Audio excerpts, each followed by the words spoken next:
Okay, our last speaker is Robert Oates from Thames River Trust, and he will present the Thames and Ganges twinning program, probably results or experience.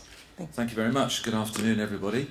What I'm actually going to tell you about is the second part of a story which I hope all of you had the opportunity to hear the first part of on the first day of this conference, when Alistair Driver of the Environment Agency of England told you the story of the history of the restoration of the River Thames over the past 50 years. He very kindly mentioned that I would be speaking today, so that made the link. But 3 days ago seems a very long time. I don't know about you, but I've listened to many presentations over the last few days and absorbed a lot of wonderful information. But I hope that I can reconnect your brains back with that first presentation on that first day about how the River Thames won the Tice International River Prize in 2010. Many of you here, I hope, were at the dinner last night, the gala dinner, where the inaugural European River Prize was awarded to the International Commission for the Protection of the Rhine. And anybody who was at that dinner last night, I think, will be aware of the excitement in the air, the atmosphere, of how such an occasion can generate a real buzz and interest and excitement about doing river restoration and getting acknowledged for what you have done. Not so much the money, which is always useful, of course, in getting practical work done, but the recognition of the work that was done to achieve your objective. And in our case, we were representative in 2010 in Australia when the River Thames won the prize. We were the representative of the many NGOs and community groups and individuals who have worked together with government agencies and business and industry over the last 50 years to restore the River Thames. So my organisation, the Thames Rivers Trust, and myself, we were very proud to be the representatives of all those people who've worked so hard for 50 years to win the prize for the restoration of the Thames. And that River Prize, which is 350,000 Australian dollars, actually has a rule within it. The International River Foundation has a rule that you must use half of that prize to help another river around the world. And so we chose to help the River Ganges, and for reasons which I will not go into now because they're long and complicated, we decided to give all of the prize money to the River Ganges, to the twinning project. The River Thames won the International River Prize in 2010 because of not only the restoration of the river over the last 50 years, but because we demonstrated good partnership working between the government agencies, the NGOs and others. So I do acknowledge that politicians have a role to play as our representatives here, but as we've heard over the last 3 days from many presentations, NGOs and community groups are actually important stakeholders in the process, and I would argue that they're actually essential. So in our case, those many community and NGO groups helped to achieve the restoration of the Thames from biologically dead in the 1950s to a river where the estuary now has 125 species of fish breeding and living. And we heard from the judges after the prize was awarded that we scored points for the fact that in our application for the River Prize, we set out, the joint application with the Government Environment Agency set out plans for further improvement of the river and further involvement of the people and the community groups in that improvement. So we scored points for that. As I said, the River Prize money must be used to help another river. We decided to give it all to the Ganges for many different reasons, and $350,000 Australian dollars, actually you might think is a small drop in the ocean to the problems of the River Ganges. You can imagine you have a river thousands of kilometres long, many tributaries, all of them huge, a huge population there with pressures on those rivers. What could be done with that amount of money to try to help improve the situation in some way? And so we actually, the Thames Rivers Trust, had existing connections with NGOs in the Ganges River Basin area, which was a big advantage to us. And I had already discussed with those NGOs the year before we won the River Prize how we could possibly help them to set up some river restoration capacity of their own on the Ganges. So, in fact, our application for the River Prize, in that application, we actually said that the River Ganges would be the river that we would twin with, and we set out what we would do with the money, etc. And again, we heard back from the judges that won us points in having a clear vision of what we would do, where we would do it, and what we would try to achieve quickly with that money. And when we spoke to the NGOs in India, mentioned here, the Peace Institute Charitable Trust, which is a community activist group based in Delhi in India, and WWF India, when we spoke with them, they told us what they needed most. And what they needed most was they needed investment in the capacity to develop the local community's ability to understand the problems of the river and engage with those problems and engage with the government agencies and the River Basin Management Authority, because there is indeed a Ganges Basin Authority amongst Mr. Dozier's members, and it has existed since the 1970s. But because of the rapid industrial development of India, as you may know, is one of the fastest growing economies of the world, the population has more than doubled in the last 50 years, so the Basin Authority is running fast to try to manage the water resources sustainably in the face of an ever-growing population, ever-growing rise in pollution and other problems. So, when I'm talking about working the Ganges River Basin, I'm talking about using our money to work in two very specific areas as demonstration sites for testing what could be done to help them. And the two areas we worked on were the Upper Ganges River itself, as you see here on the top left with the blue arrow there, and also on the River Yamuna, which is the major tributary of the River Ganges. Both the Upper Ganges and the River Yamuna originate in the Himalayan mountains. They fall quite rapidly onto the North Indian plain, and the River Yamuna there, which you see as a tributary of the Ganges, is in fact 1,440 kilometres long. So we're talking an order of scale here, something much bigger than we usually deal with in Europe, and certainly something much bigger than we deal with in the UK.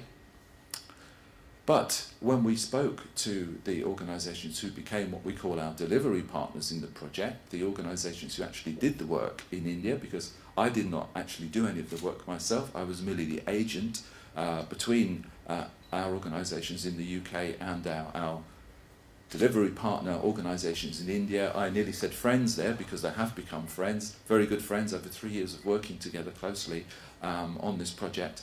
And the main organisation who we worked with is the Peace Institute Charitable Trust, which is based in Delhi in North India on that River Yamuna, which I've just shown you. That river, the Yamuna, I forgot to mention, actually flows through the capital city of India, which is Delhi. So anybody who's been to Delhi, you may have actually seen the River Yamuna, or you may have actually smelt it, even though you didn't see it, because it is like one of our rivers in Europe was more than 50 years ago. It is 100% sewage flow down that river through Delhi. And everyone in this room will know about the Taj Mahal, the wonderful monument in India. You may not know that that also stands on the bank of the River Yamuna, the tributary river, not the main Ganges itself. So if you've ever been to the Taj Mahal, and again, if you've ever queued to go into the Taj Mahal, as I have, you have smelled in the air this strong smell of sewage. It's coming from that River Yamuna just over the wall behind the Taj Mahal. So those are the rivers where we did our work, and what we did was we discussed with our delivery partners what they needed to do. And our main delivery partner, the Peace Institute, what they wanted to do was set up what they called Friends of the River groups along the whole 1,440 kilometres of the Yamuna River. They wanted to build the capacity in the local people to form their own groups to help restore their own part of their local river. Because as we've heard from so many projects over the last 3 days, yes, we need top-level intervention in the problems we have in our river basins. We need government commissions, we need national government actions, we need government agencies to do their work and national funding, etc. But we also need grassroots support and understanding of the local people in the areas where the work is being done, to get the permissions and the support for the projects and actions that we need. Otherwise, we will not succeed in where we are going. Same in India. They have the same problems that we have on our rivers from the same causes, and they do not have currently the capacity of local people to understand those problems and engage with them. So our delivery partner, the Peace Institute, they used the funding which we gave them through the River Prize to set up these Friends of the River groups. And those Friends of the River groups, we worked with them to develop a set of smart targets, smart actions, which they had to deliver. Do you all know the acronym SMART? We use this in English. It means an action which is standard, measurable, achievable, etc. Not some vague vision or some hopeful thing that you will do, but something concrete and measurable that I, as the program manager, could go back after 12 months, 24 months and actually measure whether they had achieved this goal. And they set up this capacity, they set up these local groups in poor villages along the River Yamuna, and they help them build their capacity to better manage their water systems, better manage the waste disposal, to improve their biodiversity, also improve their agriculture and the production, and to help the health of the local people. Our other partner was WWF India. They worked on the Upper Ganges. Their focus was biodiversity restoration. One of their keystone species which they worked on to gain publicity for the project was the reintroduction of the gharial, which is actually the world's rarest crocodile species. They also worked on constructing hatcheries for the rescue of freshwater turtle eggs, which were threatened by agricultural development on the riverbanks. They helped the farmers develop organic farming as a means of reducing the input of chemicals, nitrate, pesticides, etc. into the river. And all those things helped improve the livelihoods of local people, improve their local incomes, so they could see that they had a real connection with the restoration of the river, and they had real benefits from it. This was a twinning program, so twinning meant that it worked both ways. So we had representatives of our delivery partners here. You see Mr. Manoj Misra of Peace on the left, and Dr. Asghar Nawab of WWF India on the right. They came over to the UK, they visited our projects, they were very helpful to us in advising us as an outside pair of eyes on the kinds of things we did, and they gave us very useful, many helpful recommendations on how we could do things differently and do them better.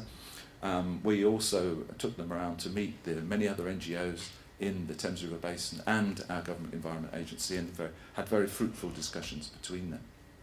So over the first 2 years of the project, what we have achieved is 128 of those 132 SMART targets. We have developed the 14 Friends of the River groups along the whole 1,440 kilometres of the river.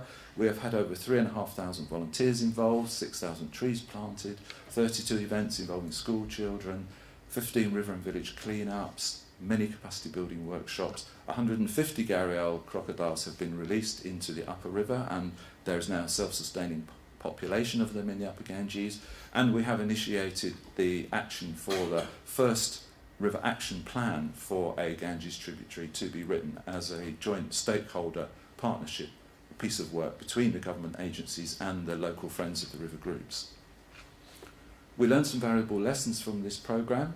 I'm running out of my time a bit, so I will not read them all out here, but if you want to come back and reflect, all the presentations from the conference will be available afterwards. The main thing we learned was that it is possible for NGO to NGO working across countries around the world. Even in countries which seem very different, from the UK to India, it is possible for NGO to NGO to work together and help each other to develop capacity and engage with the river restoration processes. The effects of the twinning programme on both our Indian partners and on ourselves and on our Environment Agency government partner is that this has helped to develop ongoing technical assistance and knowledge exchange between these two very different regions of the world. Also, there are many people from India, of Indian origin, living in London and the UK, and this project is helping us to connect with those communities and promote river restoration to a group which is usually hard to communicate with and get support from. It's winning the prize and doing this twinning project has encouraged us at the Thames Rivers Trust to develop our role as the international face of the River Thames and engage with you all through conferences and other processes like this. The twinning programme had a very dynamic effect on our government environment agency. They were very proud to have won the prize, so that invigorated them to do even more to restore the Thames. And the International River Foundation, also the impact of this twinning programme on them is that they are engaged now with us in an ongoing programme of actively seeking further funds to pay for more work to do even more on the Ganges and to help them.